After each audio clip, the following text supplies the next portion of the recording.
అందరికీ అస్సలాము అలైకుం. అందరికీ ముందస్తుగా 30 రోజుల పాటు కఠోర ఉపవాస దీక్షలు చేస్తున్న అందరు ముస్లిం సోదరులకు సోదరుమణులకు రేపు జరగబోయే ఈదుల్ ఫితర్ ఈద్ ముబారక్ నేను తెలియజేసుకుంటున్నాను. రేపు హజరత్ జమాలుల్లా బాషా ఈద్గాలో రాయచోటి నియోజకవర్గంలో ఉండే హజరత్ జమాలుల్లా బాషా ఈద్గాలో ఈద్గా కమిటీ తరపున ఈద్గా గౌరవ ప్రెసిడెంట్ అయినటువంటి బి బషీర్ ఖాన్ ఆధ్వర్యంలో అన్ని పనులు ముమ్మరంగా జరగడం జరిగింది. అందరికీ వజూఖానాతో పాటు ఇక్కడికి వస్తున్న వాళ్లకు మంచినీటి సౌకర్యంతో పాటు అన్ని విధాలుగా కూడా ఇక్కడ ఏర్పాటయ్యడం జరిగింది.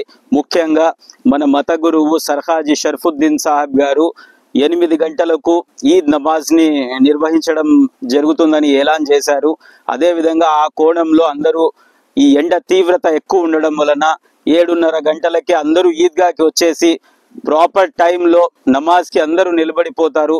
ఈ నమాజ్ టైంలో అందరు రావాల్సిందిగా మరీ ముఖ్యంగా అందరికీ రాయచోటి నియోజకవర్గంలో ఉండే ప్రజలందరికీ ఈద్గా కమిటీ తరపున మేము కోరుతున్నాను.